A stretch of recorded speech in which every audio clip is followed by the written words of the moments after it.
the session after the program. A feedback form will be posted right after the session ends. The participants will be asked to switch on their videos at the end of the session for a photograph. We have successfully completed 4 days of this activity, and here we are on the last and final day. And today we have with us Dr. Shobha KN, who has been with us on the very first day as well. I now take this opportunity of introducing her to you. Dr. Shobha KN is a teacher, researcher, and a teacher educator currently working as an assistant professor of English at Anna University, Chennai, an avid learner interested in investigating ways to approach and handle classroom issues in teaching the English language. She has a PhD in English funded by the University Grants Commission, NET Senior Research Fellowship, a master's in education where she was a gold medalist, and TESOL USA certifications in teaching English. She's also the recipient of the Innovative Teachers Awards 2020, presented by the Rotary Club of Madras, Coromandel. Dr. Shobha has authored textbooks and workbooks with Cambridge University Press and Orient Black Swan for learners of the English language at the tertiary level, in addition to several research articles. She has been a member of the content development team of the Content and Language Integrated Learning textbook for the Tamil Nadu Textbook Corporation for Arts and Science Colleges, and the ITI textbooks on employability skills for the National Instructional Media Institute, Ministry of Skill Development and Entrepreneurship. Dr. Shobha is also a trainer and consultant for the Researcher Connector program of the British Council and runs workshops for teachers and students at the US Consulate General. She has been working with the State Council of Educational Research and Training for the state of Andhra Pradesh since November 2019 in leading teacher educational programs and editing textbooks at primary level. She consults for various training organizations, currently both online and offline, in designing course frameworks and content. She's also of the strong conviction that 21st century skills of communication, critical thinking, creativity, and collaboration are vital to both learners and teachers of the English language because English opens doors. We are absolutely delighted and thrilled to have you with us once again, ma'am. Your insights on time management in the last session with examples like slow burner and fast burner are still very fresh in our minds, and we can't wait to have yet another enriching session with you. So over to you, Shobha, ma'am. The floor is yours. So thank you, Jessica, for that wonderful introduction. I hope my audio is clear. Yes, ma'am, it is. Thank you all, and good evening again. I'm really, excited to be here with you and talk on a different topic. So we met on Monday, and today is it's Friday, the last day of the session. I hope it was a very fruitful session for all of you, and you have learned several new ideas with respect to developing your communication and personality skills, because I always believe that as a teacher, we have a very strong personality, and it is our personality that the other participants to mute. Thank you. So it's very important to have a very strong personality so that our students can emulate and we can be very good role models for our students. I'm trying to share my screen now. I have prepared a small presentation.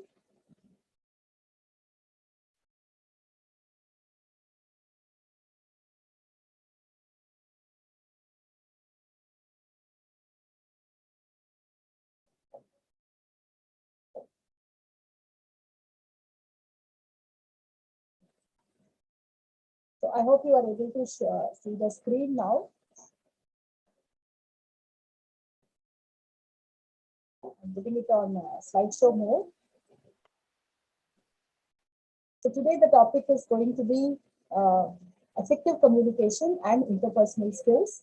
So as teachers, all of us know that we are very effective communicators, because most of the time we are communicating in the class. We are constantly teaching in the class, and we are also trying to transfer a lot of ideas, whether it is in the department where we work for, or whether it is among our own friends that we are. So now we can try and see how effective communication can actually be followed and taught, and also how we can develop our interpersonal skills. Because I think as teachers, this is another important quality that we should be trying to develop. Okay, so this session is going to be called Effective Communication and Interpersonal Skills. This particular session will go on till 5 o'clock, as I understand, and then with a short break of 5 minutes, we will start the second session. The second session is going to focus on problem solving and team building skills, especially for the teachers. I would like to remind you that whatever we are doing today will be done from the aspect of teacher education and how it is important for teachers and how we can pass this knowledge to our students. Okay, let us go into the presentation. So now I think as teachers, all of us know that, when it comes to our listening, speaking, reading and writing skills, we are really good. And sometimes if you see, we don't need more practice when it comes to listening, speaking, reading or writing. Jessica, am I audible enough, Jessica? Yes, ma'am, you're audible. Yes, okay. So now what I'm going to do is I'm going to try and focus on beyond LSRW, that is listening, speaking, reading and writing, and 10 strategies for communication excellence.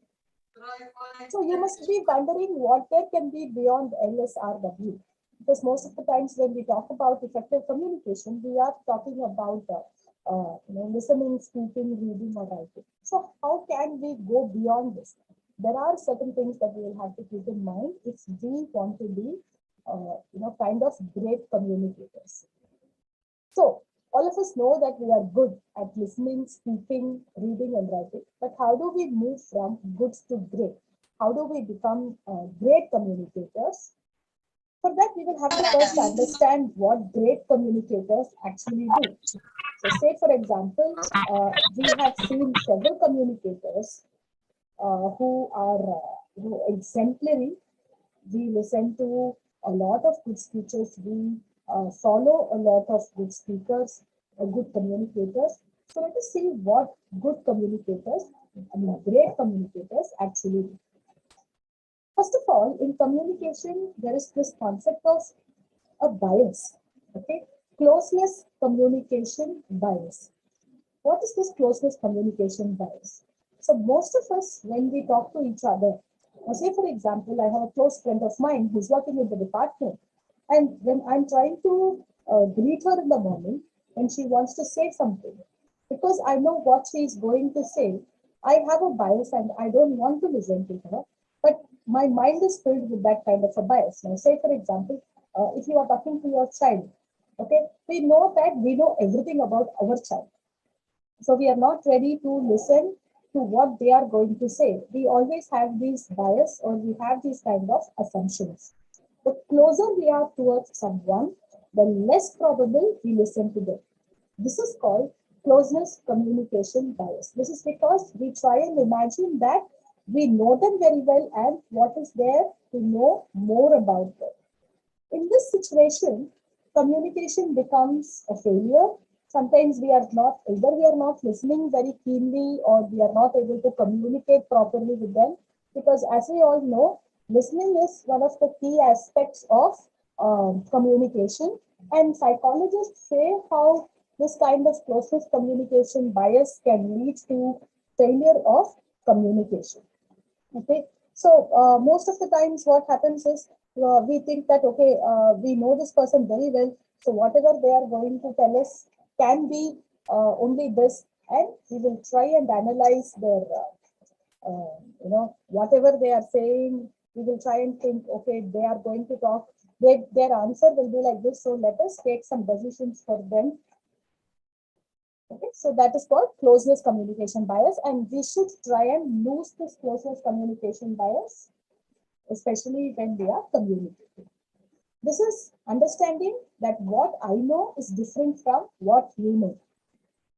Most of the times when we go to our class, we think that when we are asking some questions to our students, we think that they might not know the answer, right?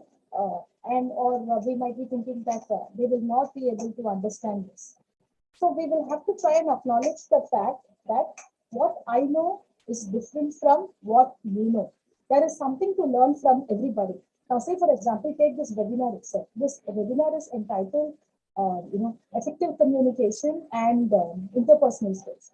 Now, usually when we are enrolling for a program, what happens is we know those topics. We have attended a couple of other webinars in these topics, but still we want to go and attend because we want to see what kind of perspectives this particular person has to offer, right? If the same person is talking about effective communication, there will be different kind of perspectives that that person has to talk about, whether it is time management or creativity or critical thinking. So acknowledging the fact that there will be something to learn from each one in this world. I think that is very important, and great communicators, they pay attention to everyone who's around them, to learn from them, and they acknowledge the fact that everybody knows about something in a very different manner.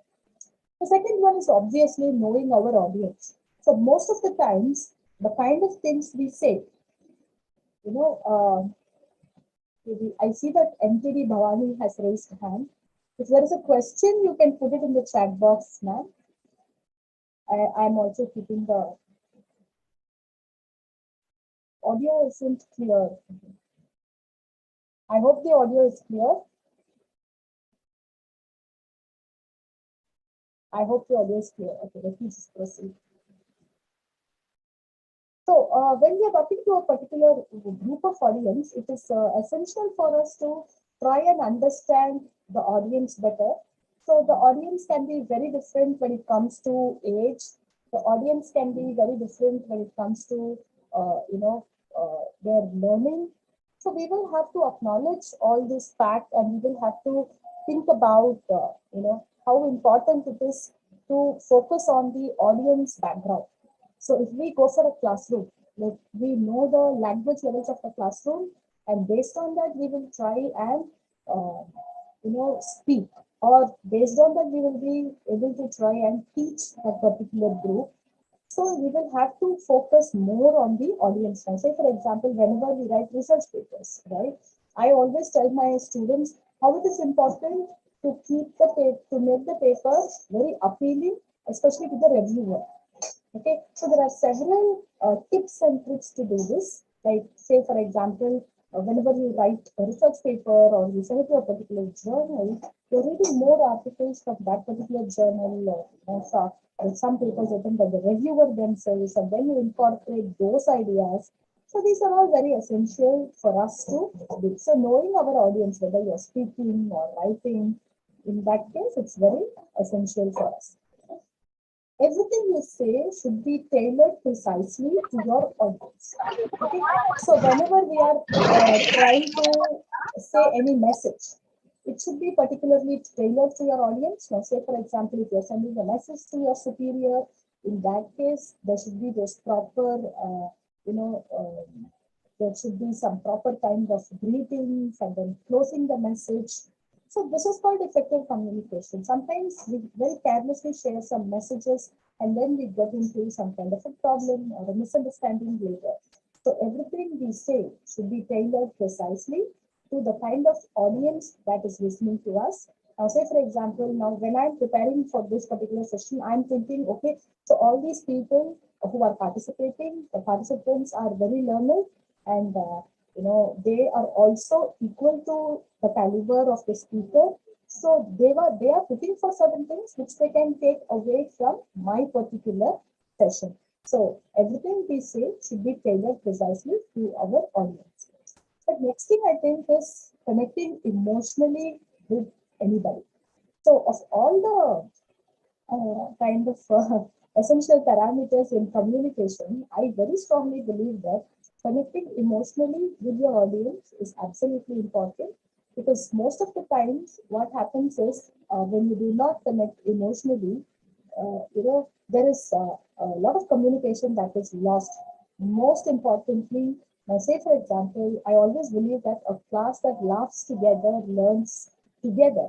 So I try and lighten the mood before any kind of learning happens in my classroom. I talk about what they did during their weekend and what funny thing happened during the trip or something like that, so that you make the mind, a little bit lighter, and you turn the mood uh, happier, because all of us know that children, when they are in a really happy mood, they kind of eat well, or they kind of learn a lot. That is exactly why even in teenage classrooms I follow this method. So emotional connection, trying to understand and acknowledge the emotional level of the students, that is also very important. So trying to connect emotionally. So how do we connect emotionally?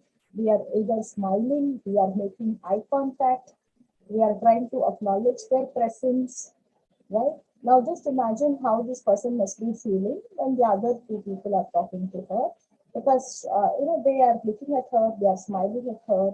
But these days, when people are communicating, half of them are looking into their mobile phones, and there is no eye contact at all.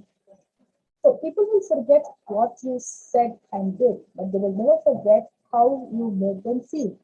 Say, for example, these lines are the kind of different version from poetry that I read from Maya Angelou. So I think when we are talking about how people make us feel, especially whether it is our workplace or family, even if you say something that will definitely be forgotten, or if you do something it will be forgotten. But when you call somebody inside your family, or when you ask them to sit, okay, please take a seat and then explain. If you just keep making them standing as you talk to them, that can be very difficult for them, and they will never forget that kind of feeling. Okay, acknowledging people as soon as we see them, trying to say their name and asking them how they are, making them feel that kind of, how special they are. So I think it is absolutely important for human beings to be recognized and given that good emotional connect. So it's this is also one of the best things an effective communicator will do. Now, say for example, if you're meeting anybody, you can just say, "Good morning. How's your day going? What are some of the things that what did you do today, or how are you feeling?" So these kinds of things are also very important for human beings to share. Okay, so when we share this, I think effective communication happens, because the other person will feel like sharing some ideas with you, and the other person will feel like bonding more with you.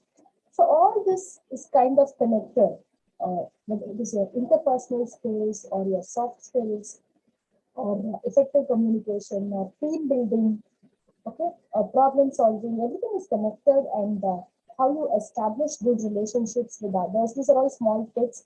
In those days, when we used to walk in the corridor of our schools, we were always told to wish our teacher, whoever is coming, whether the teacher taught us or not, we knew that we had to wish a teacher good morning. And I think these are certain values that are dying off closely. And it is only these kind of people who acknowledge these manners, etiquette, who follow etiquette, try and make it big later.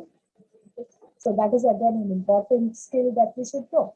Now, the fourth skill is listen so that you can talk.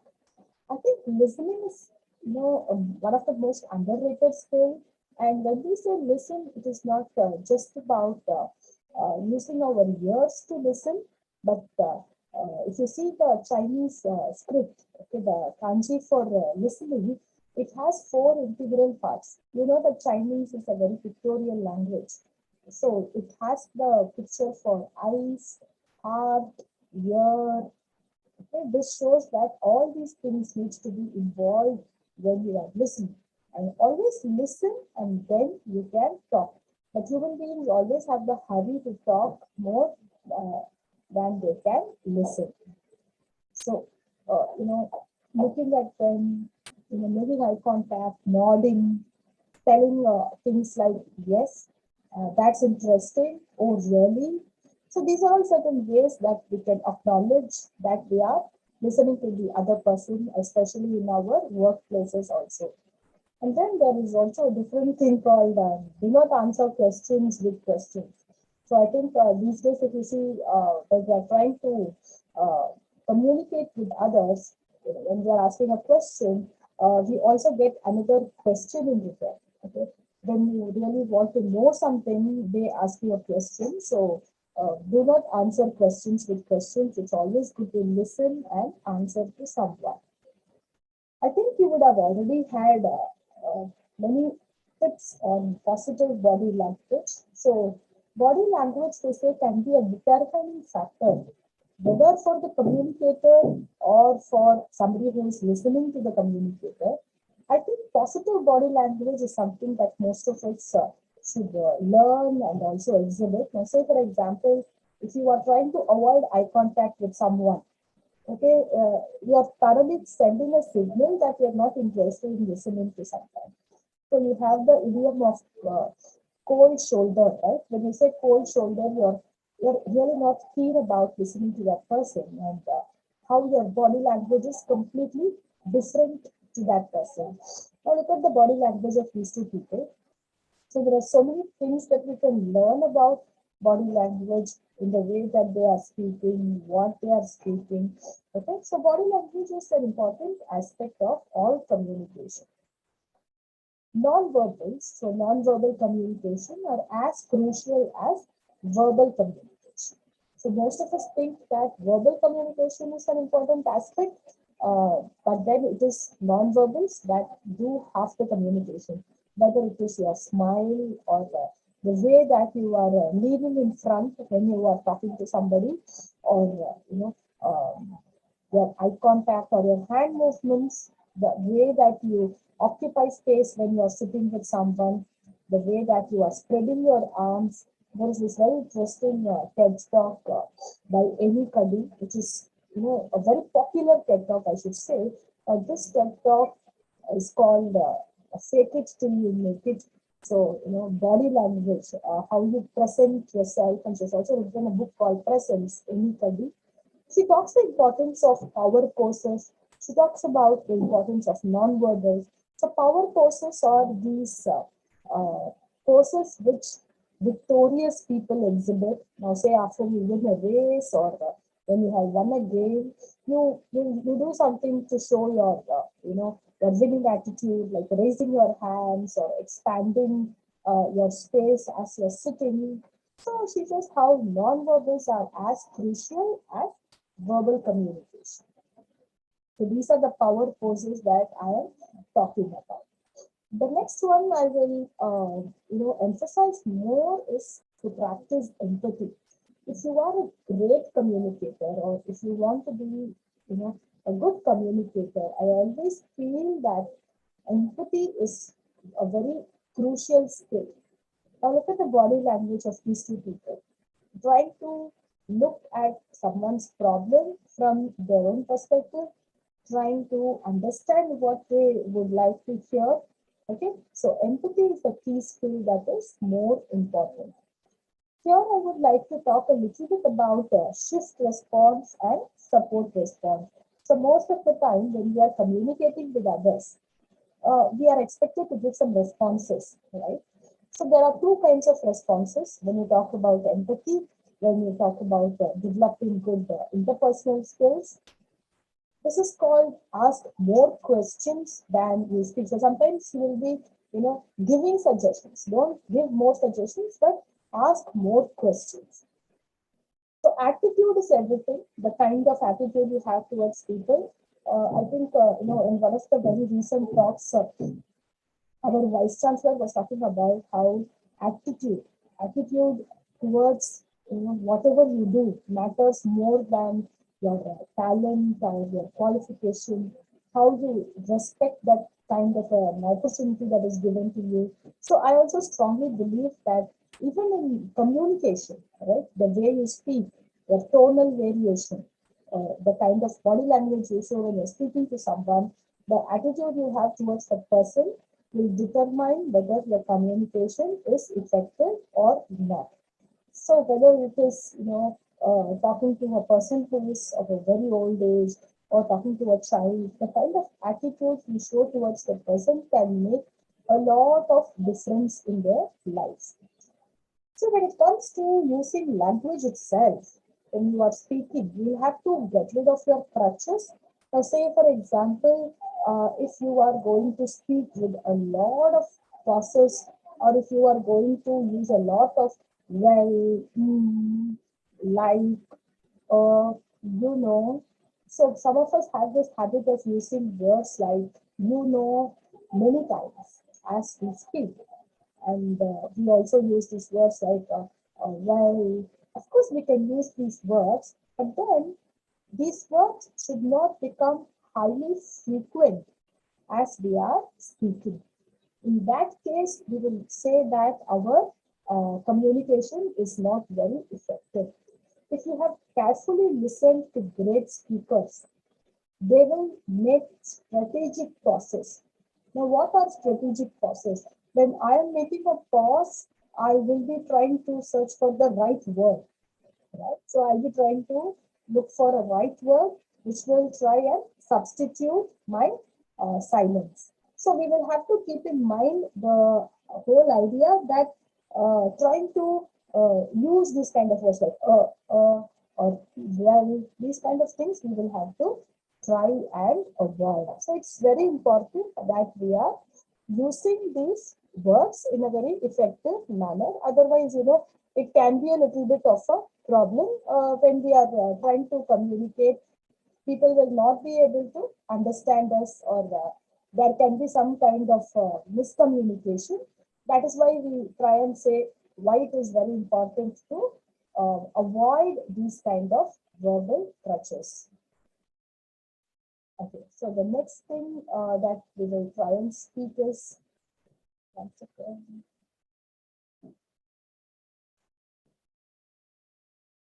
I hope my screen is visible. Yes, it's visible, Yeah. ma'am. Okay. So using the Ford method. Now I'll try and tell you what is the Ford method, especially when you are communicating. What is the Ford method? Now, say for example, you have just entered some kind of a conference, and you are trying to speak with someone, but you really don't know what to speak. So effective communication means being to speak with a lot of people, being to understand a lot of um, easily networking and all these things. So let us try and understand what the Ford method is. So as teachers, when we are meeting in different conferences, when we meet different people, we will be able to strike a conversation. If you have nothing else to talk about, you can actually ask people where they are from, or what do they teach, what is their family, occupation, what do they do in their free time, and what are their ambitions. And so this is called the Ford method: family, occupation, recreation, and dreams. So this is a kind of a formula that we can remember, especially when we are trying to strike up a conversation with somebody who we don't know at all. The next one is putting away our distractions when we are speaking. Now, all of us think that we can multitask, that we can do several things, but then the greatest gift that we can give somebody is our time. So most of the time, we are busy, but then we are also checking mails, we are doing our shopping online, we are always connected, sending messages. So this can be a little bit embarrassing for people with whom we are communicating. So we need to put away our distractions, especially when we are communicating with others. And if we need to be effective communicators, we should remember that communication is an activity that has to be done with full focus. Okay? So multitasking is great, but only if we are alone. But it is terrible for conversation, because like I told you, the other person might feel that they are being given zero importance altogether.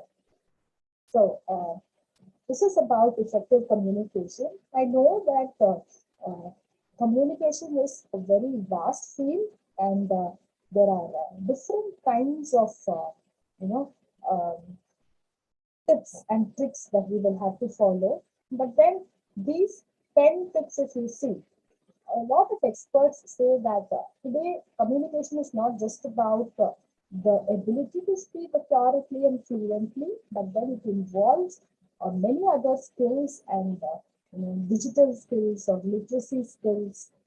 Cultural skills is very important. Intercultural skills are important because, say, for example, when you are working on a collaboration with the international clients, okay, so how do you actually work with those clients if you do not know their cultural behavior? Say, for example, Japanese have these highly, uh, dedication towards time. They are very conscious about their time. Now, if we do not have such kind of values, then understanding their cultural values can be very difficult. So, intercultural communication. These days, when we are recruited into companies, every company has a different work culture. In some companies, if you see, it's very hierarchical, it's very strong, especially in the Indian culture. If you see, the workplaces are hierarchical. But in most other places, if you have noticed, the work culture is very horizontal. It is rhizomic, okay, and people love to go to office because their offices are not closed cabins, but it is open space. We have seen many movies or pictures where they show all these office spaces where it is highly informal. But we also have to understand that in such informal spaces, cultural differences can also, there can be some, when you step into somebody else's shoes or when you step into understanding somebody, it can be quite challenging. So let us move on to the second topic. Effective communication and interpersonal skills was the first session's topic. So let us move on to the interpersonal skills topic. This is something I told you earlier. I'm trying to tell you again because it is really, a highly relevant concept. So Maya Angelou, when she says this, it's very important for us, especially in interpersonal skills. And for me, as a teacher, as a human being, as a friend, I think empathy is something that I always think can build very good interpersonal skills. So if you ask me what is empathy, just think for a moment, if you want to help others or if you don't want to help others, just think how they are feeling. The ability to understand what others are feeling. The ability to actively share emotions with others and passively experience the feeling of others. So actively share, I think this is something that most of us have kind of, we have not, we are not ready to actively share emotions with others. Sometimes it becomes like that even within the family, where children, especially teenagers or young adults, they don't want to share their emotions with others. So these days, if you see, there is so much of psychological problems which many people are facing. There is depression. Okay, so suddenly somebody goes into depression. They face some kind of mental issues. Mental health is becoming one big industry today. Okay, so mental health. People do different things. They, you know, on a positive note, they start doing. Whether it is serving in the community or yoga or meditation, they want to do those things. Negatively, if you see this, get addicted to certain things, certain negative things, and life becomes very traumatic for them. This is all because of the lack of empathy, the lack of sharing our emotions with others, especially our close ones, actively. And passively experiencing the feeling of others means when the other person is undergoing some kind of trauma, what kind of experience do I undergo? What am I able to understand that person's experience? Okay. So this ability is called empathy. And it is the faculty or the power to resonate with others, to understand why they are saying that and how their background or their context is affecting what they are saying. So most of us will think that some of some of the tastes of some people are very bad, or they don't have good choices to make, or you know. But then that is because of their backgrounds. That's because of the way that they have been brought up. That is because of the opportunities they have received. Okay. So some of us will be wondering, oh, why is this student not studying at all? Why is this student so lazy? Why is the student not listening to us? But then that particular student will have some other problem. Okay, that student might be facing some kind of difficulty at home, difficulty because of financial background and all these things. So only when we understand these things, we can cultivate good interpersonal skills. Okay, so I'm going to just brief a little more upon apathy, sympathy, and empathy, because I believe that the modern world, okay, the modern world is full of apathy, and we are just taught not to, uh, poke our noses into somebody else's business. We are taught to mind our own businesses. So if you look at the word itself, pathos means feelings. So A is a negative prefix. Syn refers to coming together, as in symposia or symphony, and M stands for inside. Okay, you're embedding, like the seeds of the watermelon are embedded inside the watermelon. So empathy. So sympathy is more like, oh, you're hurt, I really feel sorry for you. So most of us, we think that if we sympathize with someone, then we are very great people. Okay, we look at someone on the roadside and we are thinking, oh my God, I feel really sorry. But what is empathy? Empathy is like, if somebody is hurt, okay, let me see what I can do for you. Okay? So that is called empathy. Now, most of the time, what happens is people are, very comfortable with sympathizing with others, but if you see, empathy is something that is lacking. And for interpersonal skills, to have good interpersonal skills, empathy is definitely very important. So if you see, the magic words are, is there anything I can do for you now? Try saying these words to somebody who is really in a problem. They will feel good about how you are trying to help them. So is there anything I can do for you now? If you ask that, I think they are going to feel really good, and they'll say, no, no, that's okay, I will be able to manage. But then trying to empathize and say this is a very great thing, especially in the context of developing interpersonal skills. Now, say for example, how do you teach good interpersonal skills or good skills of empathy to your students? Okay, so there are a lot of activities that we can do in our classrooms. So this is one activity that I did in my own classroom.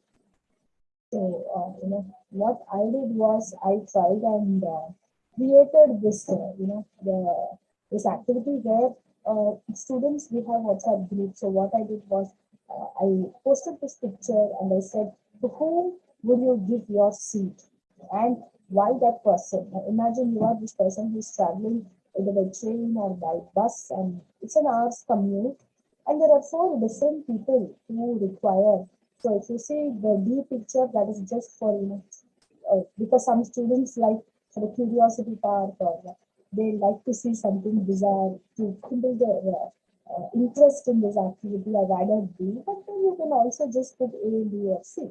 So who will you give your seat and why that person? Okay, so people are answering in the chat. Let us see what kind of choices. Okay, so Bhavani says the baby mother has to be given the seat. Okay, so different students will have different answers, but then the student will also have to say why that person. So this is called emotional intelligence, because more than critical thinking, if you ask me, emotional intelligence is very important. And these days, students who have emotional intelligence more than their CGPA, or whatever else they have, get good opportunities. They have good understanding with their good interpersonal relationships at their workplace. So we have to try and also work on the emotional intelligence. Because these days, if you see, we're talking about soft skills, we're talking about social skills, how to behave in a society. Otherwise, there is a lot of different problems which the student or even teachers have to face. So that is why I create these kind of activities for my students. So why should we empathize? If you ask me, okay, interpersonal skills and why should we empathize to have good interpersonal skills? It is highly correlated to our own happiness and success. Sometimes we think that, if we are empathizing, it is for the other person. But actually, when we empathize, it is us who feel happy and success at the end of the day. So most of you would have heard about serotonin. So serotonin is a hormone that is secreted more in our body or that is released into our bloodstream when we are doing our as well as you complete your exercises. Because at that time you're feeling really satisfied and happy. So serotonin is secreted more in your body. Or say for example, dopamine. Okay, so children they play their video games exactly because there is a dopamine release into their body. Most of us talk about the adrenaline rush, especially when you go to a theme park or when you are trying to do some adventure. Some of us say, "Oh, it is just for the adrenaline rush." Okay, so all these kinds of things happen in our bodies, in our mind. So empathy can also be that kind of an happiness trigger. It activates and it activates our feelings, especially to feel courageous. Oh, I helped this person. I feel very courageous. I'm very happy or compassionate. Children especially, sometimes my son would say that he helped a child who was crying and he dropped the child in the classroom because the child did not know where the classroom was. And so that day he was feeling like a very big brother and he would come and say that he's a very courageous boy who made somebody happy and who's also very compassionate. We have also heard stories from our children how they just gave off their pencil or their new eraser to somebody because they liked it or because they wanted it or because they didn't have something like that. So these kind of values needs to be inculcated from a very young age. And also build a workforce based on trust and understanding. As elders, okay, as adults, it is very important for us to understand what kind of workforce we are creating, and that workforce should be based on trust and understanding. And if you take the present times, right, when there is so much of fear, when there is so much of mistrust, when there is so much of pain around us, especially during the pandemic, and we can't say post-pandemic, but then during the in these days when we really don't know, we are living in a VUCA world, right? So it's volatile, uncertain, it's complex, and it is ambiguous. So they say that we are living in a VUCA world, and when you live in a VUCA world, it's very important for you to have hope, and this can come only through empathy. So if you ask me, how do we empathize? Okay, I want to empathize, but I don't know how to empathize. The first one is having eye contact with somebody with whom you are speaking. Muscle your facial expression. Like when you empathize, you just show that you are empathizing through the muscles of your facial expression. Like, oh, really? Did that happen? Oh, that must have been terrible. So when you say these things, or when you say how wonderful, when you say all these things, there is so much expression on your faces. So muscles of facial expression, and then definitely your posture, like we told you, the body language can speak volumes about you. Okay. And then the affect in the sense the emotional aspect of your voice, of your behavior, all these things. The tone. The tone. Sometimes, when you say that, oh, I have a headache or something, our family is responding in a way that it's a very normal thing, then we really don't feel very, wanted in the family. It's hearing the whole person. So what do I mean by hearing the whole person? So sometimes, when I'm talking to a student, once I had this conversation with the student was pursuing a doctoral degree, and then the student was asking several doubts, and we were just discussing about participating in some conference and several things we were discussing. And then somewhere in the middle of the conversation, the student just mentioned that the student was a visually challenged candidate. my entire conversation, the way that I was speaking with the candidate kind of changed after I heard that word.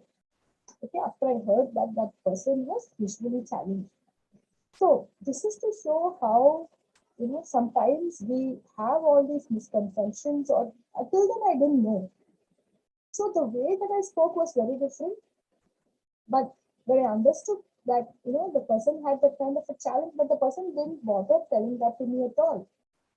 Then for me, suddenly I underwent a kind of an emotional change, and then I started speaking in a very different manner to that person. I think all of us will have these, moments of realizations, and then I realized, oh my God, I shouldn't have spoken that way to that particular person. So hearing the whole person, having understood what that person is up to, and focusing on your response, the way that you give the response. So while you give your response, your eye contact is important. The way that you are expressing your feelings through your facial muscles, that is important. Definitely your posture, the way that you are feeling your emotion, your tone, and your knowledge about your audience. Like I told you in the first, so the second slide, how knowing your audience is important and how you are tailoring your response about it.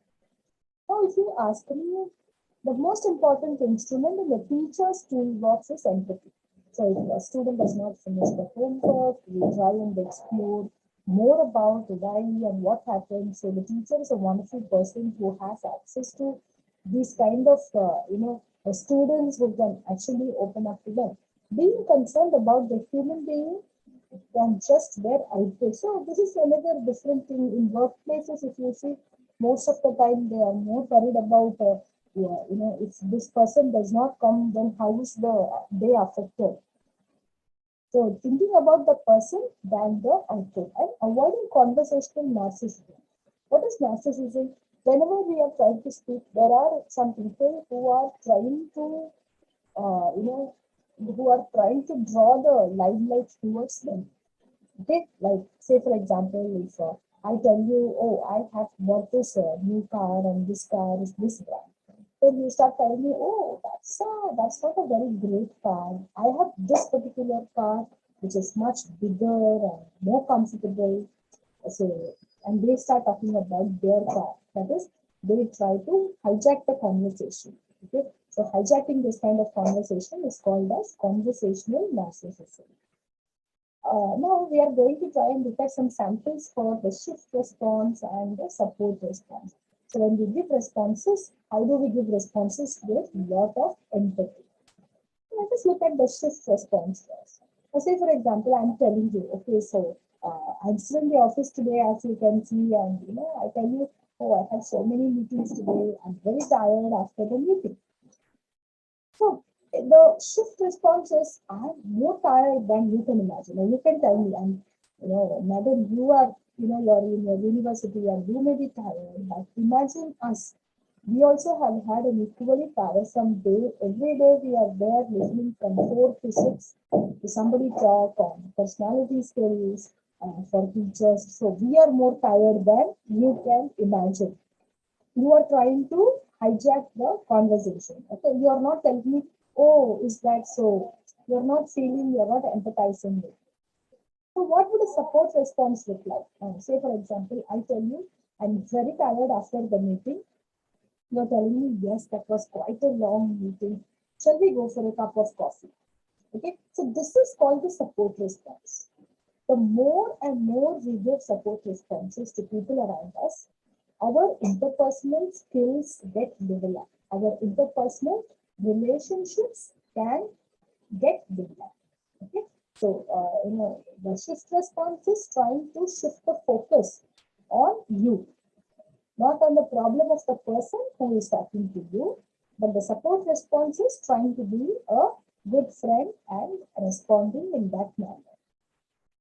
So we saw that sample. Say for example, I'm telling you I need a new computer because my computer is.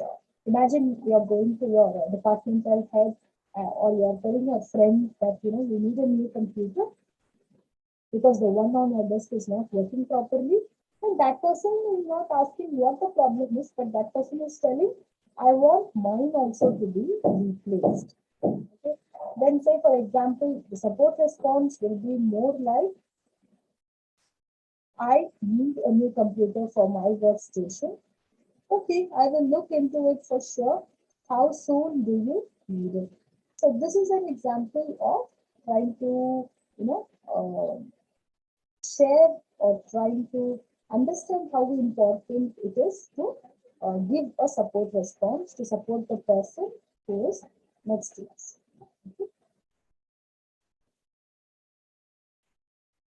So now you have an activity to do. You are expected to use your chat boxes now. I'm telling you, I think I need to take the next 2 days off.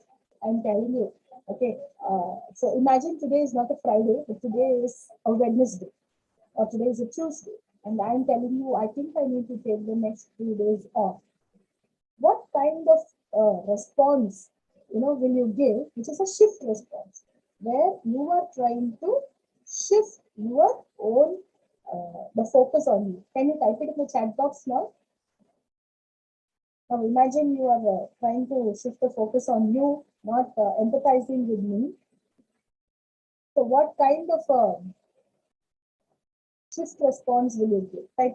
Please type it in the chat box, guys. Let me see. Let's have at least 1 or 2 responses. I think I need to take the next 2 days off. I'm waiting for your responses.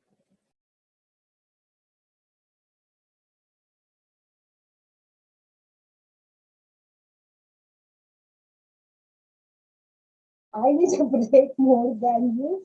Yes, Jessica, you definitely need a break, I think, because you have been coordinating the program. So Jessica is telling me, Madam, I know that you need a break, but I think I need a break more than you. Okay, that's a good response. Yes.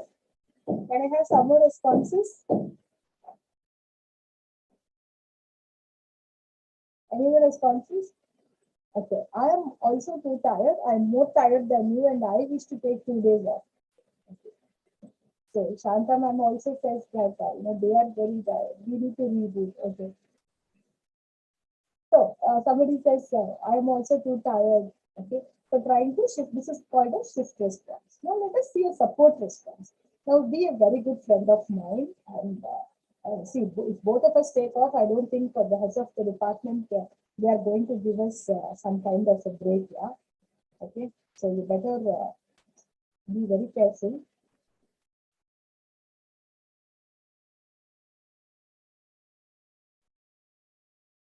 So can we have a support response? Can we have a very supportive response from someone?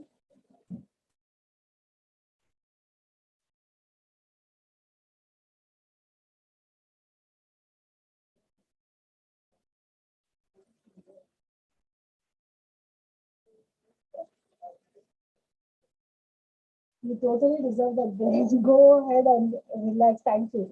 Thank you, Jessica. So, definitely all of us need that kind of a break. So go ahead and relax is Jessica's answer. Yes. So this is called to forget the fever and sweat of the professional life. Yes, very true.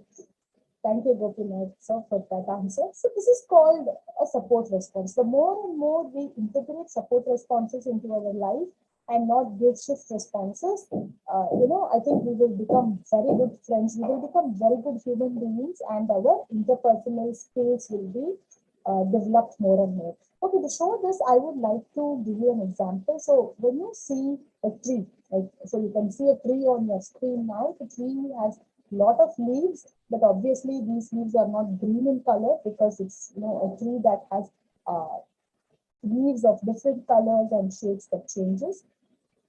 Now a human being is also like a tree. Let me just explain how a human being is like a tree. So all the leaves, okay, so all the leaves on the tree are our behaviors. So say for example, just take the example of your students or your own children. So someday our children are very sweet, they listen to us, they want to talk to us, they are emotionally attached, right? But after some days, if you see as they grow or later in the week or month, they behave very rashly to us. Sometimes we just feel like, okay, why am I even with them? But leaves, if you see the color of the leaves changes, leaves drop, new leaf comes. So leaves are very temporary. They are not permanently there on the tree. So behaviors are also like that. Sometimes we just have to overlook certain behavior, whether it is our friend or our child, especially if we want to have good interpersonal skills with them. So leaves are more like behaviors. But then if you see the branches, okay, the branches are the attitude that we have towards it.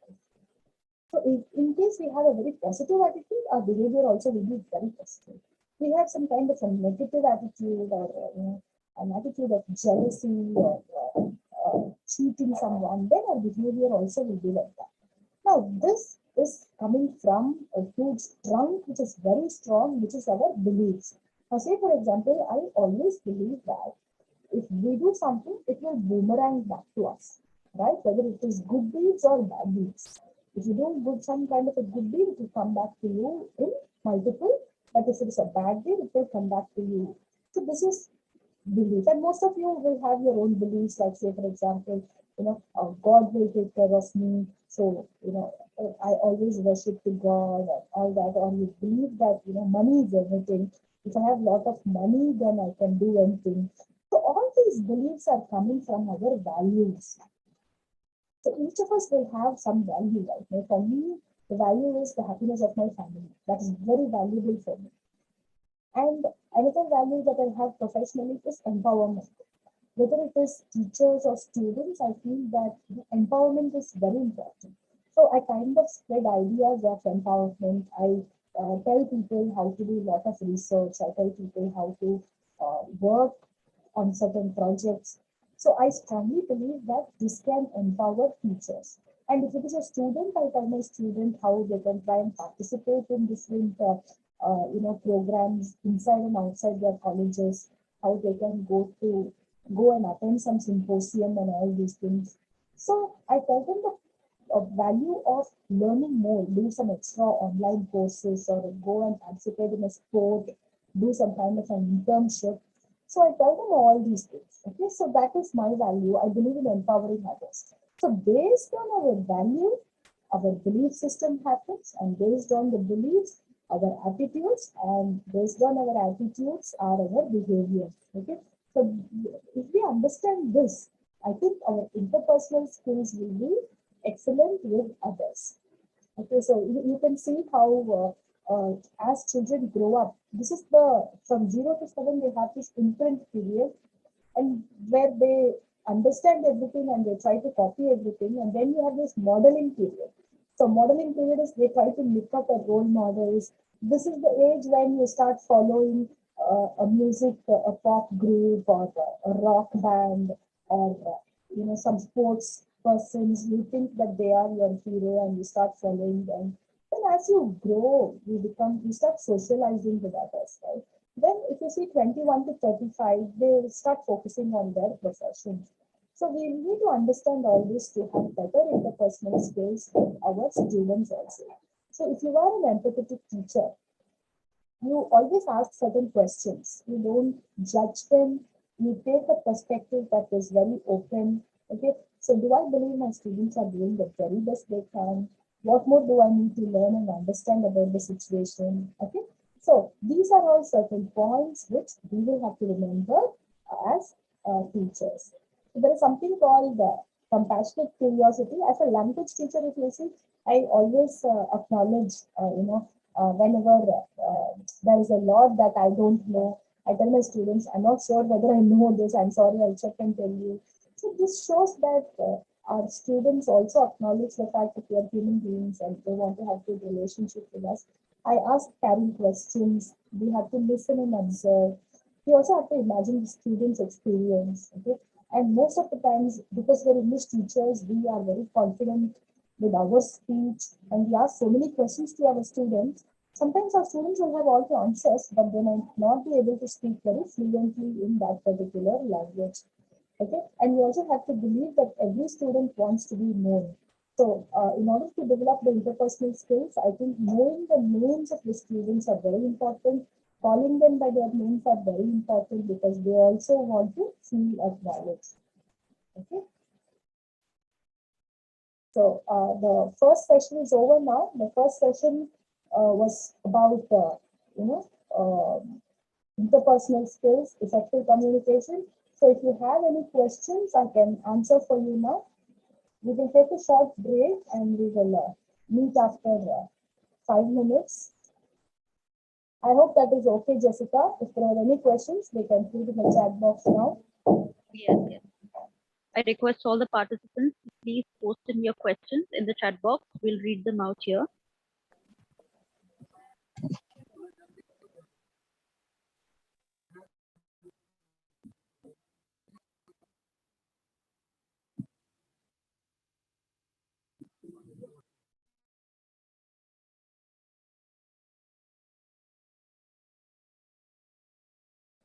So I think to answer your question about how to control students who behave irrationally in the class, I think I spoke about compassionate curiosity. We just have to be curious and ask more questions to the student so that we can see what kind of background they come from, their beliefs, their you said behave, and you know that behavior is more like a leaf. Okay, so we have to check their attitude and their values. Only then we will be able to try and not control them, but understand them and tell them how to kind of behavior in a group. Thank you for that question.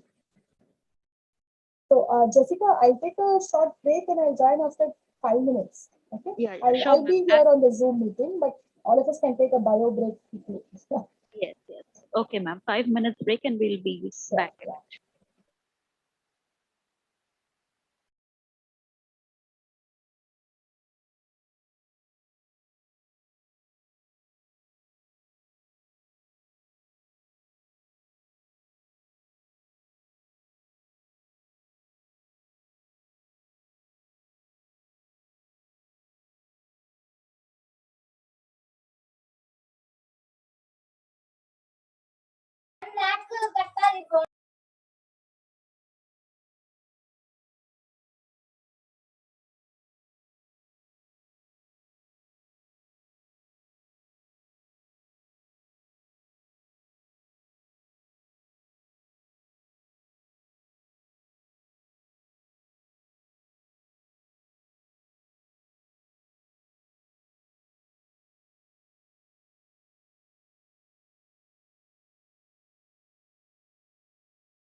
I think we can start the session now. Can we restart the session?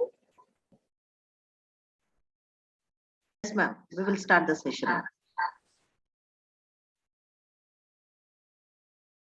Okay. So we are moving on to the next session, which is called problem solving and team building.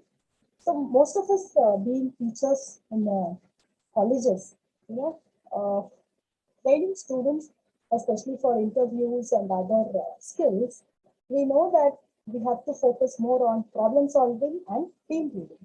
We teach students about problem solving and team building, but my session today will focus more on problem solving and team building for teachers. Okay, I think nobody is there to teach us these things. Sometimes we have to learn it by ourselves, and whenever a problem comes, we have to solve it, and we have to get ahead by ourselves, and also the importance of team building, especially in academic collaboration. So I will be focusing on these two topics for the next 40 to 45 minutes. So let us move into this particular session, the problem solving and team building. Great. As a teacher, what do you think are some of the major problems that we face? Can you please type it in the chat box? What do you think as a teacher? What are some of the major problems that you face? It can be about your work-life balance.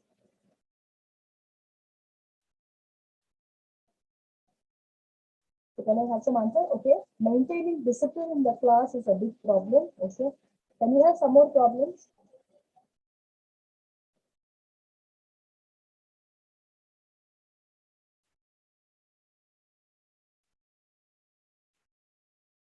So maintaining this, okay, cultural differences, yes, that can be a huge problem. Because these days, if you see, students are ready to travel from different states, different countries to come and study. Okay.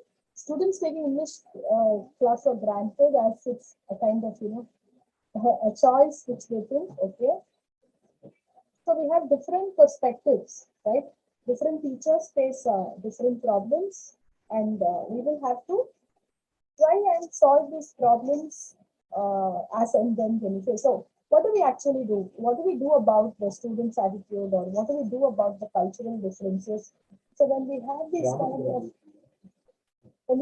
kind of problems, we will have to, try and think about solutions.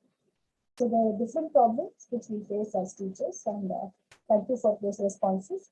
So we have this very popular idea from management, right? So Edward de Bono, 6 thinking hats. So whenever a problem is given to us, we always say, okay, think it from this perspective. What are the good things about this problem? What are the bad things? So say, for example, when the lockdown happened, okay, because of the COVID pandemic, it was the first time for all of us, right? We did not know what to do with the time that we had in our hand, with the kind of time we had with our family. We did not know whether it was for good or for bad. So initially, some of us thought it was going to be a challenge, and nobody can stay at home, or it can be very damaging for our psychology or our children's education. So when we have this kind of a problem, first we analyze the facts. What are the facts? Okay, so now we are in a pandemic. If we try and go outside, it is very possible that we can catch the virus, and it can be very harmful for our health. So we should not go outside, and we have to wear masks, we have to use sanitizers and all these things. So that is a fact. Our feelings. Now see, so many of them, they were getting married. So many of them were supposed to travel. So many of them were supposed to go on a job to other countries and other things. So how do you analyze it from the perspective of feelings?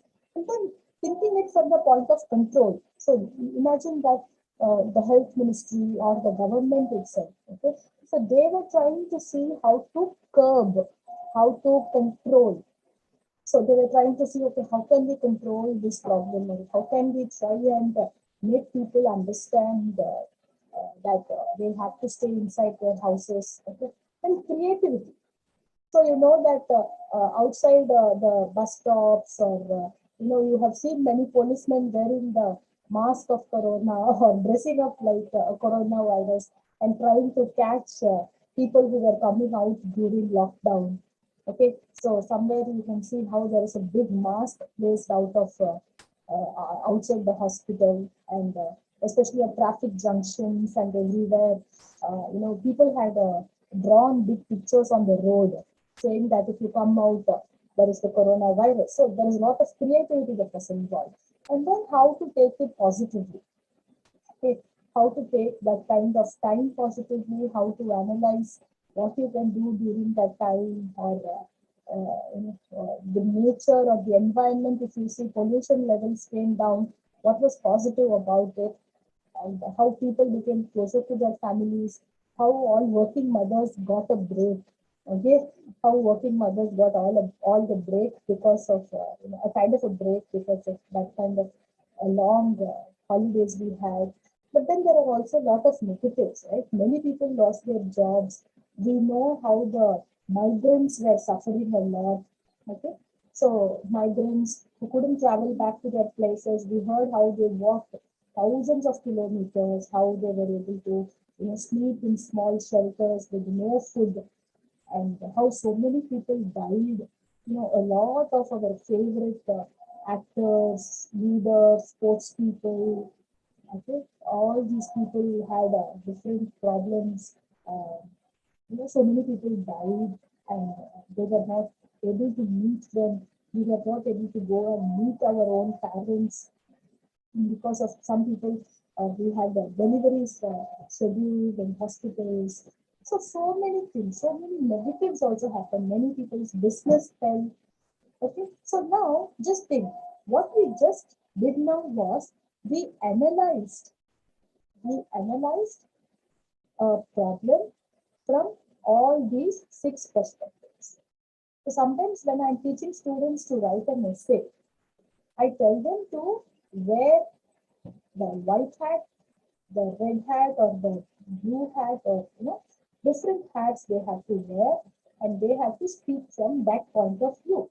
And when they are doing this, they will understand the problem. So first, understanding the problem is very important from the factual point of view, from the emotional point of view, okay, from negative, from positive, from creativity point of view. So when you understand all this from different points of view, then there is a possibility of arriving at a solution.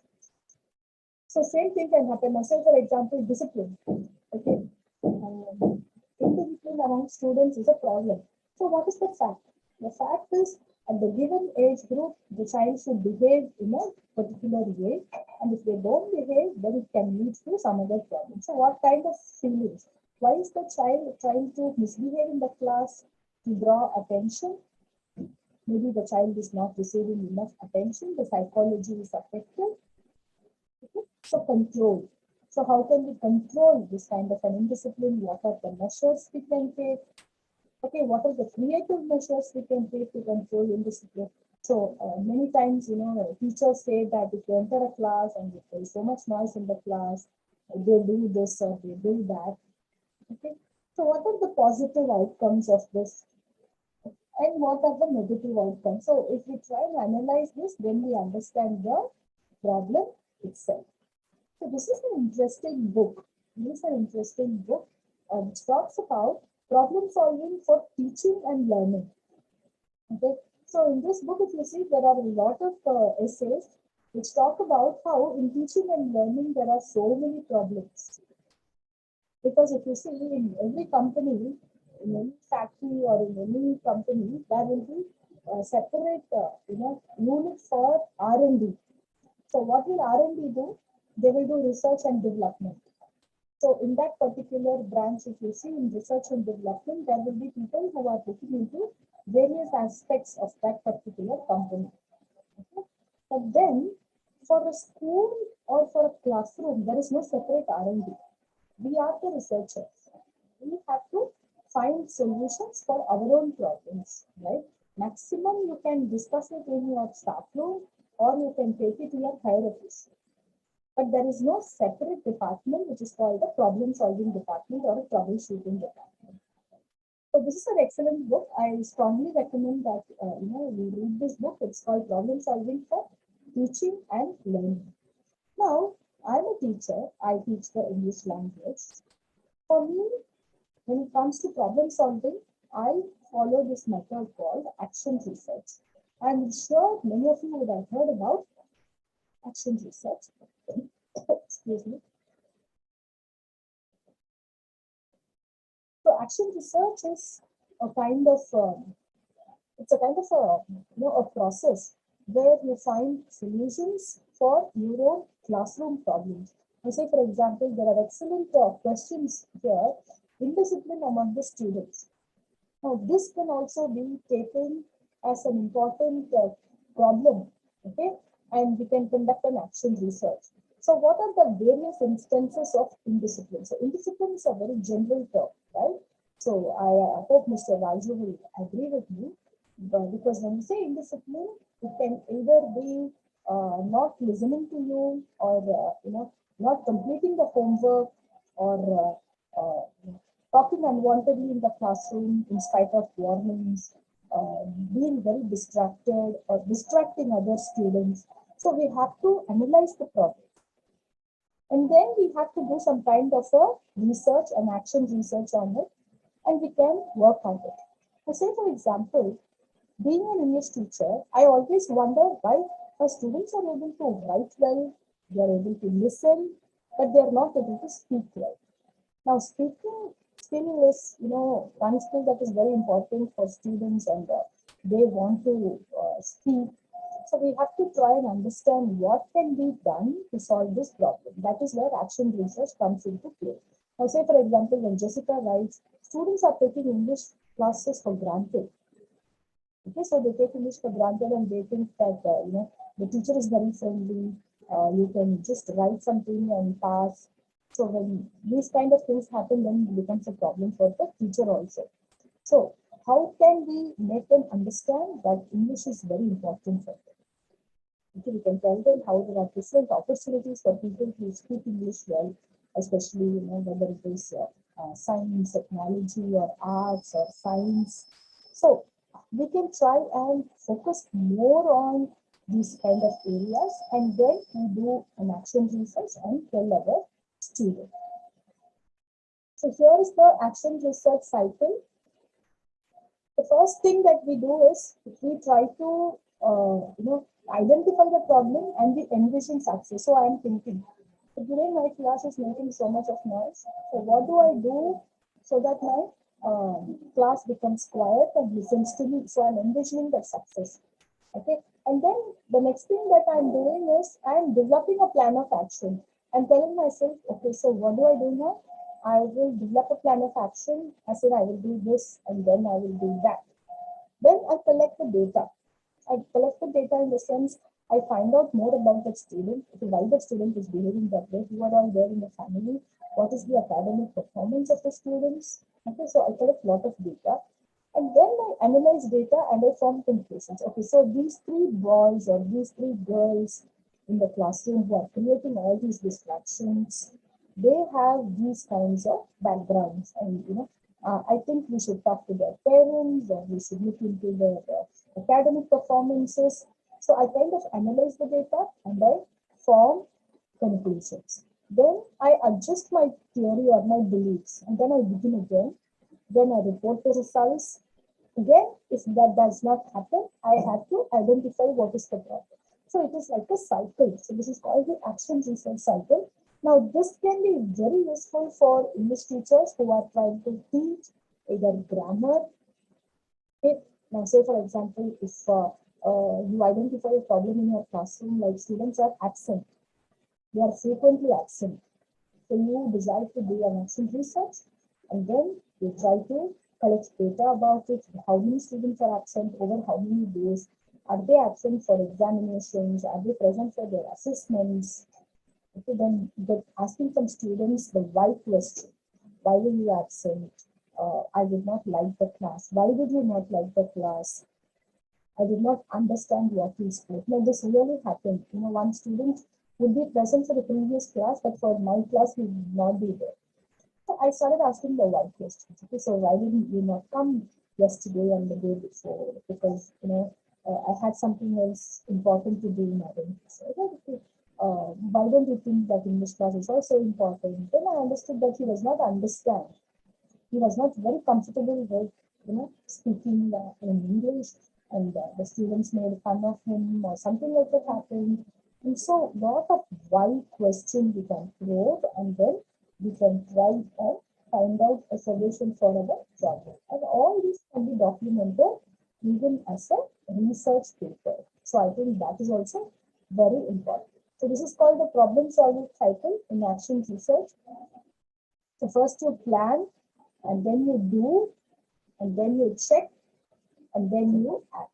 Okay, so this is constantly a cycle, and don't think that it can be done, and sometimes the solution happens in the first cycle itself. Sometimes you need to revise the cycle to tweak the problem solving method so that you can achieve the results. Okay, so yes, we will move on to the last section, which is called team building. So all of us know the importance of team building. All of us work in departments where there are more than 2 or 3 people. All of us have works together for projects. We have collaborated. So let me try and see how team building can be very relevant and very useful in the academic setting. So definitely it brings up positively charged leaders. Most of my class activities are in groups. Okay, I am a big fan of group activity in the classroom, especially in the language classroom. So as soon as I go to the classroom, I explain what we are going to learn today, and then instead of making students do isolated activities, I put them in groups.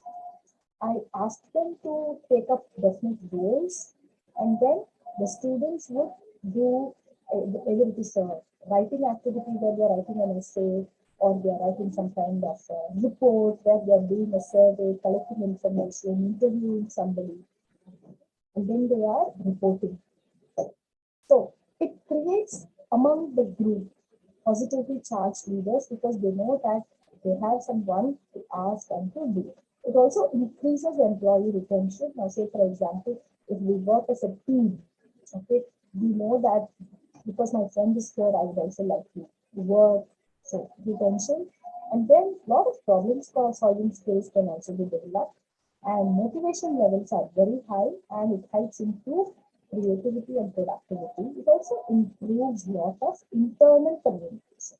So in business setups, if you see this works where teamwork is highly, motivated.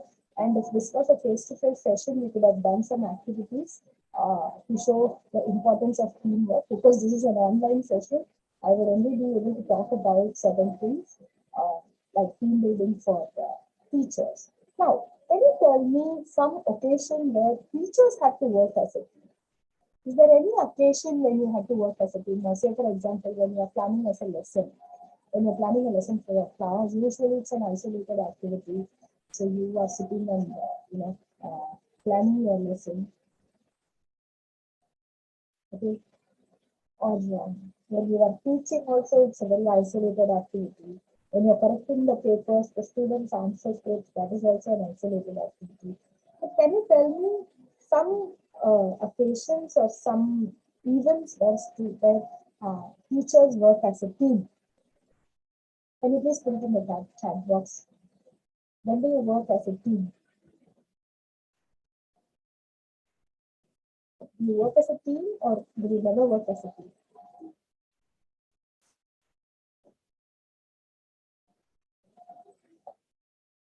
College activities, excellent, yes. Especially when you are coordinating, an online faculty development program.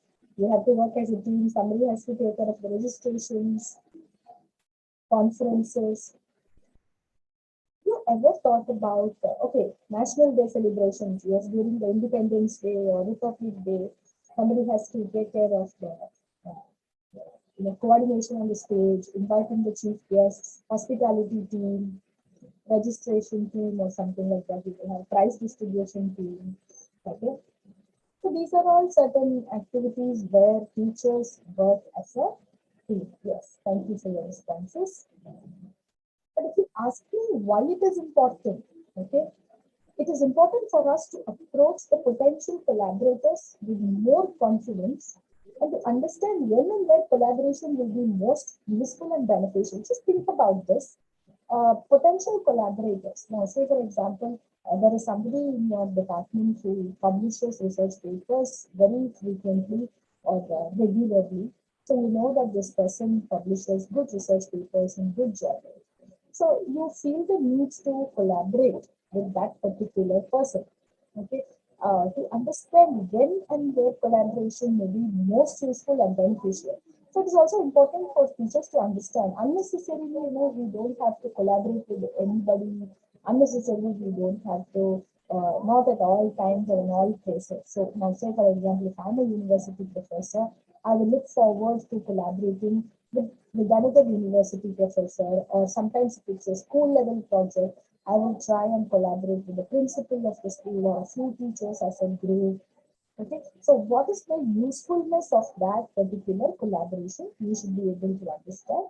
And there are also certain skills we need, some good interpersonal skills we need so that we can approach them with a lot of confidence. Okay, so team building for teachers is an important topic. Now, if you ask me why academic collaboration is important, the whole academy is an intensely collaborative and globalized activity according to me. So why is it collaborative? Because these days we write research papers with 4 or 5 people from different countries. Okay. The networking is very important. If you open LinkedIn, there are how many people know you and what are the skills that you are known for. So you also know that your college or your institution, your university will have lot of memorandum of understandings between so many other institutions across borders, right? Whether it is your state or your country or continents. Okay? So when you're doing any kind of academic project, okay, or work, so you will have to consider whether it should be engaged in collaboratively. So there are certain times where you have to engage collaboratively, and that is when you focus more on team building. Okay. So what do you think are a few advantages and challenges of collaborating? All of us know that there are a lot of advantages. Okay. Cluster meetings. Yes, I have heard about these cluster meetings. So Andhra Pradesh and Telangana, they do these cluster meetings a lot. Raju, they were saying after. So, what do you think are the potential challenges of collaborating? Do you think there are some challenges in collaborating? What do you think are the challenges? Can I have some responses? Some responses for challenges of collaborating? Or are all of us comfortable in academic collaboration? Sometimes we think, oh, should I really collaborate with somebody? Some advantages, if you can name some. Yeah, difference of opinions can be a problem. Yes, very true. When two learned people come together, they very rarely agree to each other. They very rarely see eye to eye with each other. So we can have sharing of experiences. Very good. So sharing of experiences happen. That is one advantage. We learn from each other's mistakes and experiences. So other challenges of collaborating can include, now say for example, if somebody else will steal your ideas. If it could, some of us will be very scared about it. So what kind of collaboration do we do? What kind of academic partnership do we have with other teachers? I think these are all thank you for your answers. So these are all certain advantages and challenges of collaboration. Now, think about your networking. So when you talk about team building, think about your own network. And we have to reflect sometimes on how many people have I associated myself with, and how many people should I try and not associate myself with. So we have to think about our network. Okay? Our network as in not our internet network, but as in how many people we know when we go to conferences, how many people we meet. Okay? So how often are we sharing information with them, our experiences? And what is the appropriate way to expand contact through networking events? I think learning this is also extremely important. So some of us think that if we get the phone number of some principal of a college or some other professor, it will be a very good way to establish collaboration by sending a good morning message every day in the morning. I don't think that is an appropriate way. How do you actually establish a good collaboration? You read the research paper that was published by that person, and you kind of reply saying that you read this paper, which was very interesting, and which you would like to work on. So this is how you expand your contact, right? And there are so many networking events that are possible when you go for a conference. Mostly, if you see when you go for conferences and you listen to papers, we get so many ideas when we are attending webinars like this, right? Because you know the profile of the people who are talking, and you can always reach out to them, asking questions. Because I always believe that asking questions in webinars and seminars can help you make noticed. So these things are there. Some disturbance. Okay, so reflect on your own network sometimes. Think about appropriate ways of expanding the contacts through your networking events. And then follow up with contacts through effective emails and communication through social media sites. So these days, if you see, there are a lot of tools on social media to stay in touch, to reach out to people whom we want to establish collaboration with. So I think as teachers, it is important for us to understand the strengths of other people, okay, to understand the areas of expertise in which they are working, and then try to collaborate with them based on that. Okay.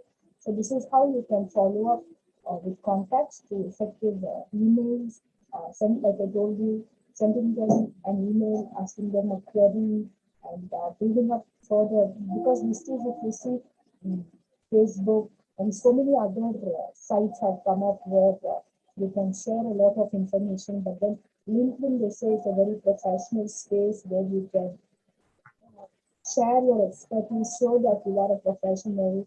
Okay? So social media sites, you can try and have a lot of relationship building.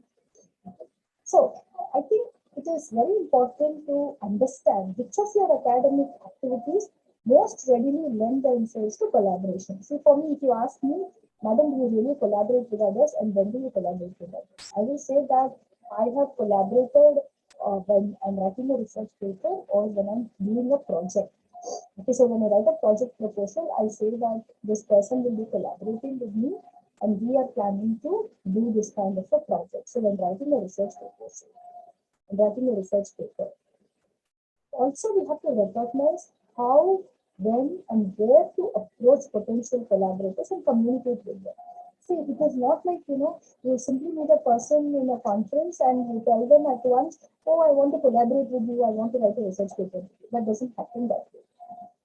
Right? So there is a way to collaborate, a time and a place where you can ask them and you can, communicate with them and see whether they will really be able to contribute, whether they are consistent performers in their fields. And also you have to develop certain communication strategies. See, when I teach this entrepreneurship course, I talk about elevator pitch.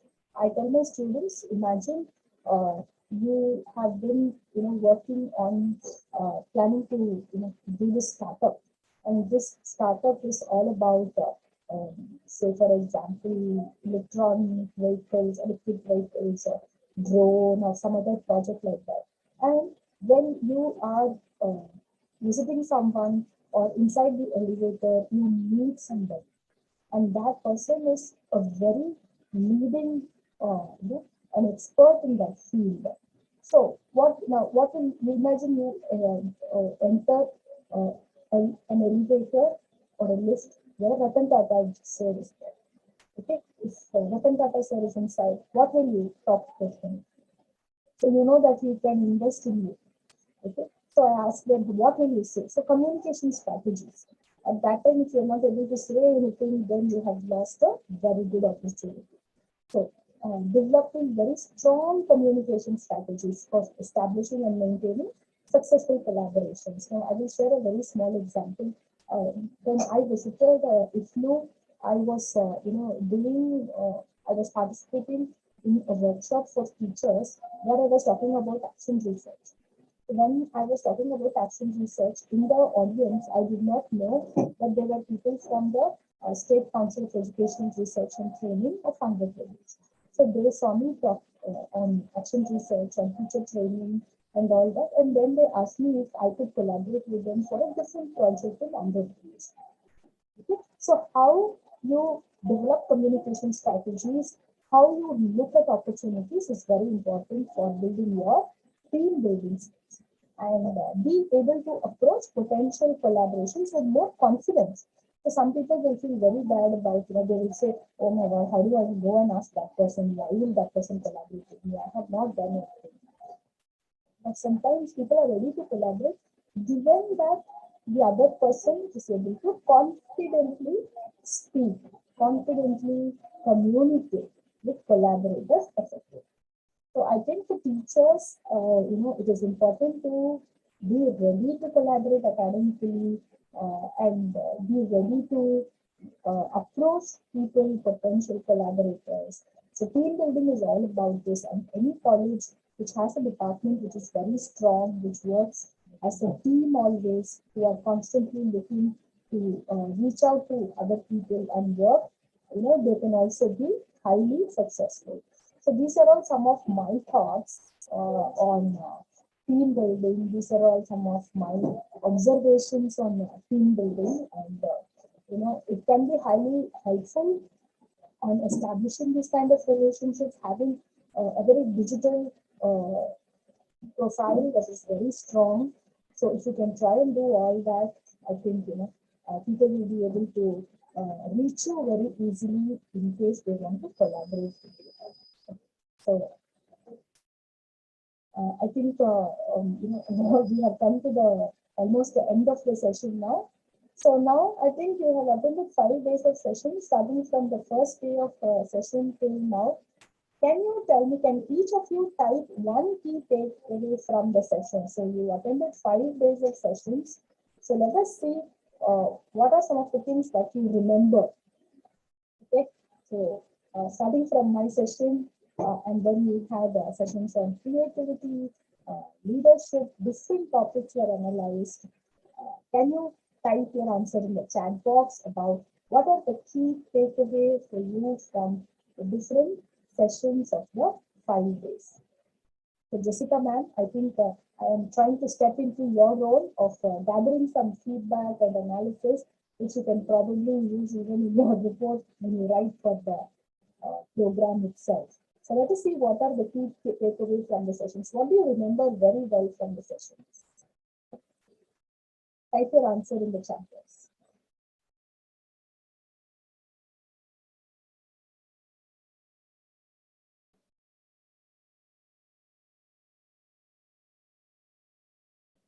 Yes.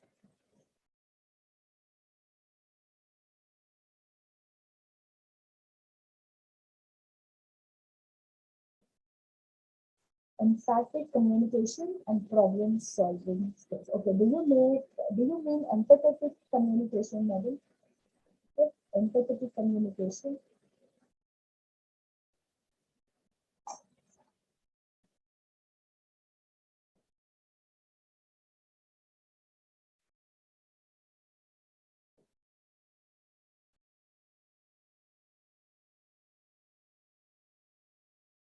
Good communication skills, proper communication. Okay, Aruna Kumari says good communication skills. Various types and techniques of communication.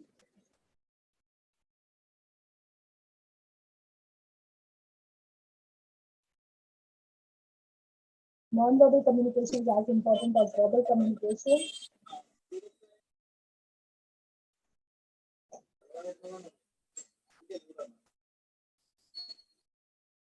Positive leadership qualities. So that is interesting. Positive leadership qualities.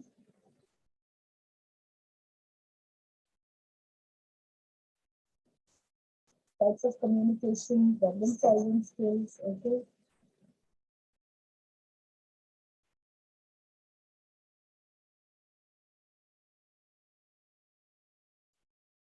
Assertive communication, non-verbal communication, and problem solving skills.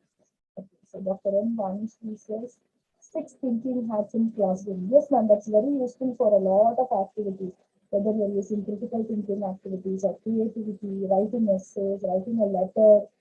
Sometimes I tell my students, even when you're writing a letter, think about it from various things. How to maintain non-verbal communication in interviews. Oh, excellent. Communication skills and problem solving methods. Okay.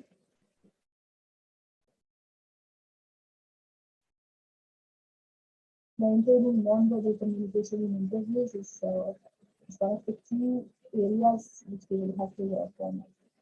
Okay.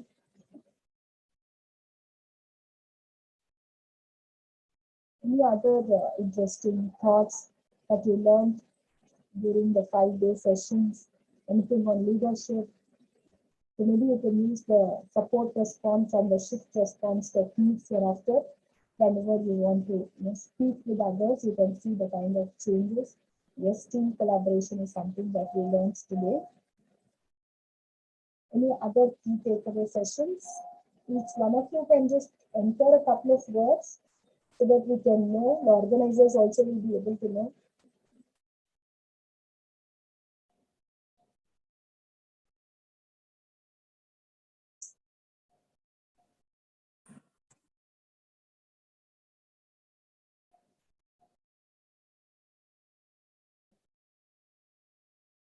Okay, adapters and extensions in non-verbal communication. Okay, good time management. Yes, good time management is an important skill.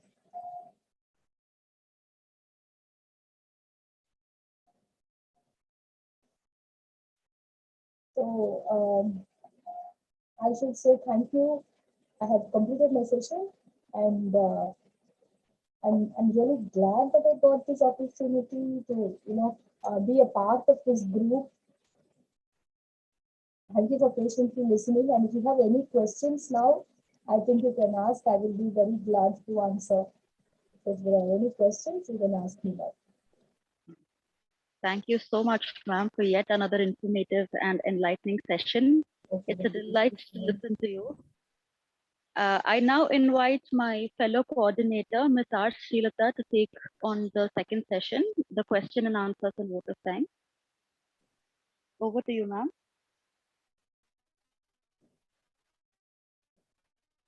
Let me stop sharing this.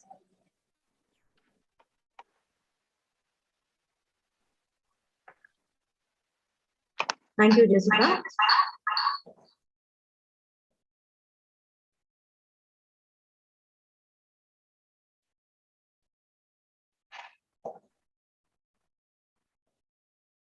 Good evening, everyone. I am R. Srilata from Department of English. I would like to propose the vote of thanks for today's session. I would like to take the opportunity to place a record our hearty thanks to Dr. Shobha ma'am for gracing us with her presence and knowledge for not one but 3 sessions. Madam was great help in mobilizing speakers and helping us connect with them for all the days. Thank you, ma'am, for the inputs for today's first session on how to make students be ready in the class, how to make their mood, on empathy, multitasking, and how to make people feel good.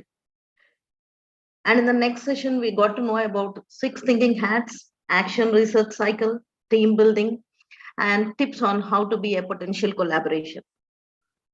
No event comes together without the support of a vast network of people, and allow me to express my sincere appreciation to all the members who contributed to the success of this program.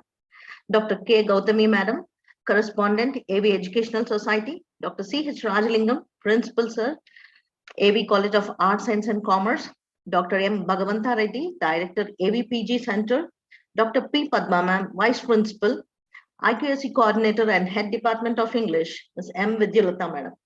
I extend my heartfelt gratitude to Dr. Ramani and Dr. Elango, LTI coordinators, for the timely response, generosity, kindness towards the organizing committee, which has been overwhelming, and this event wouldn't be possible without your help and guidance, sir. I pray to God for a speedy recovery of Dr. Ramani, who is unwell at present. All the members of the Department of English are proud to be LTI members, and it was a delight to have an event in collaboration with LTI. I thank Dr. Mangaikarasi Wilson for accepting our invitation to represent LTI at the inaugural session of this program. I must remark a proficient sense of gratitude to all our guests from day one of the faculty development program to day 5 for sharing with us some of the finest personality development and management practices. I thank Dr. Sesasekaran Tyagarajan, Dr. Shobha Ma'am, Dr. K. J. Lakshmi, Dr. Sumati Shivakumar, Dr. Tiruvenkateswamy, and Dr. Shravan Kumar for accepting our invitation and sharing their expertise. All the participants of this meeting were inspired by their highly sparkling words. I take this occurrence to thank the entire organizing committee from the Department of English, Teaching Learning Center, technical team, and student volunteers, as well as the audience for your enthusiastic participation. Thank you very much once again. I hope that all the participants had an educative experience. Some instructions for the participants. Please fill the feedback link form that will be posted in the chat box. You will receive your certificates in 4 to 5 working days. I request you to leave the WhatsApp group only after receiving your certificate. Kindly share the YouTube videos of all the sessions with your fellow faculty members, which we will post in the WhatsApp group. Thank you all. My request, Sirisha Madam, to know if it is time for the national anthem. Yes, sir. I request all the members to raise for the national anthem.